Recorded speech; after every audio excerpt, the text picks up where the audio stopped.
वह सब कुछ करो जो तुम्हें करना है, लेकिन लालच से नहीं, अहंकार से नहीं, वासना से नहीं, ईर्ष्या से नहीं, बल्कि प्रेम, करुणा, नम्रता और भक्ति के साथ। भगवान श्री कृष्ण इस अनमोल वचन के माध्यम से कार्य करने की नियत का उल्लेख करते हैं। जब किसी भी कार्य करने में अगर लालच होगा, बेईमानी होगी, जलन होगी, तो वो काम न तो सही होगा और न ही उसके परिणाम फलदायी होंगे। इसके अतिरिक्त जिस कार्य को हम पूरे मन से प्रेम पूर्वक करेंगे तो वो न सिर्फ हमारे लिए बल्कि समाज के लिए भी हितप्रद होगा। नर्क के 3 द्वार हैं, काम, क्रोध और लोभ। जो व्यक्ति कामी प्रवृत्ति का होता है, जिसके मन में लोभ होता है और जो अत्यधिक क्रोधी स्वभाव का होता है, उसके लिए नर्क के द्वार सदैव खुले होते हैं। अर्थात ऐसे व्यक्ति को तो सिर्फ नर्क में ही जगह मिलती है। मैं ही सृष्टि का आदि, मध्य और अंत हूँ। भगवान श्री कृष्ण ही इस सृष्टि के पालनहार है। वही इस संसार की शुरुआत थे, वही मध्य और वही अंत होंगे। जो आप चाहते हैं उसके लिए नहीं लड़ते हैं, तो जो खोया उसके लिए मत रो। मनुष्य सब कुछ चाहता है पर सब कुछ उसे नहीं मिल सकता। आपको जो नहीं मिला उसके लिए पश्चाताप मत करो, और जो आपसे खो गया, जो आपसे अलग हो गया, उसके लिए निराश भी मत हो। मैं सभी प्राणियों के हृदय में स्थित आत्मा हूँ। मैं सभी प्राणियों का आदि, मध्य और अंत भी हूँ। हर व्यक्ति श्री कृष्ण से जुड़ा है और श्री कृष्ण हर व्यक्ति से जुड़े हैं। वही हमारे आदि, मध्य और अंत है। ठंड या गर्मी, सुख या दर्द का अनुभव करें। ये अनुभव क्षणभंगुर हैं, वे आते हैं और जाते हैं। उन्हें धैर्यपूर्वक सहन करें। समय एक सा नहीं रहता। आज दुख है तो कल सुख भी आएंगे, और सुख के बाद दुख भी आना स्वाभाविक है। आपको पूरे धैर्य और श्री कृष्ण पर विश्वास के साथ अपना जीवन निर्वाह करना चाहिए। सत्य कभी नष्ट नहीं हो सकता। अच्छा करने से नहीं डरना चाहिए। लोग अक्सर सच कहने से बचते हैं या डरते हैं, पर सत्य कभी छुप नहीं सकता और न ही कभी मिट सकता है। कितना भी छुपा ले पर सच तो उजागर हो ही जाएगा। इसलिए जो बात सच पर आधारित हो उसे करने या कहने और मानने से कभी नहीं डरना चाहिए। इस शरीर का मोह मत करो, ये तो माटी है, माटी में मिल जाएगा। अमर तो आत्मा है जो परमात्मा में मिल जाएगी। लोग अपने शरीर को सुंदर बनाने में लगे रहते हैं, पर आत्मा की सुंदरता शरीर की सुंदरता से कहीं ज्यादा महत्वपूर्ण है। शरीर तो नश्वर है, मिट्टी ही तो है, तो मिट्टी में ही मिल जाता है, पर आत्मा अमर है। इसलिए आत्मा की सुंदरता पर ध्यान दो। आत्मा की सुंदरता अपने को श्री कृष्ण में लीन करने में मिलती है। जो हुआ अच्छा हुआ। जो होता है अच्छे के लिए होता है। कभी कभी विपरीत परिस्थितियां हमारी वर्तमान स्थिति को अच्छा करने के लिए आती है। मन चंचल है, इसे और संयमित करना कठिन है, लेकिन यह अभ्यास से वश में हो जाता है। मन चंचल होता है, यह इधर उधर भागता है और किसी भी कार्य की एकाग्रता का दुश्मन है।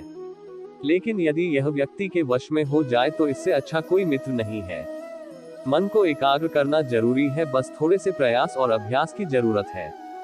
मेरे लिए न कोई घृणित है और न ही कोई प्रिय, न कोई निर्धन है और न ही कोई धनी। बस जो भक्ति भाव के साथ मुझे याद करते हैं, मैं उनका हूँ और वो मेरे। श्री कृष्ण उन्हीं के हैं जो श्री कृष्ण के हैं। भगवान तो बस प्रेम भक्ति के भूखे हैं। जो भी उनकी भक्ति में लीन होता है, जो भी प्रेम से उन्हें याद करता है, वो सदैव उसका कल्याण करते हैं। मैं हमेशा तुम्हारे साथ और तुम्हारे आसपास रहता हूँ, चाहे तुम कुछ भी कर रहे हो। जब भी आप कोई बुरा कार्य करते हो या अच्छा कार्य करते हो, आपको लगता है कि कोई देख नहीं रहा, तो यहाँ श्री कृष्ण कहते हैं कि तुम जो कुछ भी कर रहे हो, मेरी दृष्टि सदैव तुम पर है। इसलिए आप यह मत समझे कि आप अकेले हैं, आपके साथ श्री कृष्ण सदैव है। जो कुछ हुआ अच्छे के लिए हुआ। जो हो रहा है अच्छे के लिए हो रहा है। जो होगा वह भी अच्छे के लिए ही होगा। तो सकारात्मक रहो और अपना कर्म करो। आप वही हैं जिसमें आप विश्वास करते हैं। आप वह बन जाते हैं जो आप मानते हैं कि आप बन सकते हैं। हमारी सफलता और असफलता इस बात पर निर्भर करती है कि हम खुद पर कितना विश्वास करते हैं। व्यक्ति जो चाहे बन सकता है, यदि पूरे विश्वास के साथ अपने लक्ष्य पर लगातार चलता रहे। जिस इंसान के चारों तरफ नकारात्मक लोग रहते हैं, उस इंसान का मंजिल से भटक जाना तय है। कहते हैं मन के हारे हार है और मन के जीते जीत। जिस प्रकार सकारात्मक विचारों से सफलता मिलती है, उसी प्रकार नकारात्मक विचार असफलता के मार्ग की ओर अग्रसर करते हैं। क्योंकि जैसा हम सोचते हैं वैसे ही हम बनते जाते हैं, और अपने विचारों के माध्यम से ही हमें नकारात्मक और सकारात्मक परिणाम मिलते हैं। अपने अनिवार्य कर्तव्य का पालन करें, क्योंकि क्रिया वास्तव में निष्क्रियता से बेहतर है। मनुष्य ही एक ऐसा प्राणी है जो कर्म करता है, इसलिए कर्म करना प्रत्येक व्यक्ति का धर्म भी है। कर्म करने वाला व्यक्ति ही कर्मवीर कहलाता है। इसलिए कार्य करते रहना खाली बैठे रहने से हमेशा बेहतर होता है। जहाँ भी सभी मनुष्यों के स्वामी कृष्ण हैं और जहाँ अर्जुन सर्वोच्च धनुर्धर हैं, वहाँ भी निश्चित रूप से ऐश्वर्य, विजय, असाधारण शक्ति और नैतिकता होगी। श्री कृष्ण जगत के पालनहार और धनुर्धनों में श्रेष्ठ अर्जुन जहाँ होते हैं, वहाँ निश्चित ही विजय, असाधारण शक्ति और नैतिकता होती है। समय हमेशा चलता रहता है, कभी रुकता नहीं। यदि आज बुरा समय है तो कल अच्छा होगा। इसलिए आप बिना किसी स्वार्थ के सिर्फ कर्म कीजिए, फल समय खुद देगा। न तो समय रुकता है और न ही एक सा रहता है। बुरा समय हो या अच्छा समय बदलता जरूर है। आज बुरा है तो कल अच्छा, और अच्छा तो फिर बुरा समय जरूर आएगा। सुख के बाद दुख और दुख के बाद सुख आते जाते रहते हैं। इसलिए इस पर हमारा कोई वश नहीं है, लेकिन कर्म पर हमारा वश जरूर है। आप सिर्फ कर्म करिए, फल की चिंता किए बगैर। समय आने पर फल जरूर मिलेगा।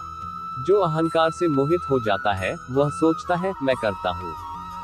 जो अज्ञानी व्यक्ति होता है, वो ये गलत फहमी पाल लेता है कि मैं करता हूँ, सभी कार्य मेरे द्वारा किए जा रहे हैं, ऐसा जानना उसमें अहंकार घर कर लेता है। परंतु इस सृष्टि में जो भी हो रहा है वो तो प्रकृति द्वारा किए जा रहे हैं। अज्ञानता के कारण व्यक्ति में जो मैं का अहंकार जन्म ले लेता है, तो उसका पतन होना निश्चित है। मैं किसी का भाग्य निर्माण नहीं करता, हर व्यक्ति अपना भाग्य स्वयं बनाता है। श्री कृष्ण कहते हैं कि वो किसी के भी भाग्य के निर्माता नहीं है, व्यक्ति खुद ही अपना भाग्य लिखता है। आप जैसा बीज बोएंगे, आप वैसी ही फसल काटेंगे।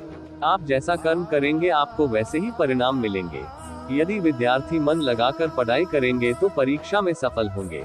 इसलिए हर व्यक्ति का भाग्य तभी बदलेगा जब वो ऐसे कर्म करेगा। दोस्तों, आपको ये वीडियो पसंद आया होगा तो वीडियो को लाइक और सब्सक्राइब जरूर करें, ताकि मैं आपके लिए और भी ऐसे वीडियो लाता रहूं। धन्यवाद।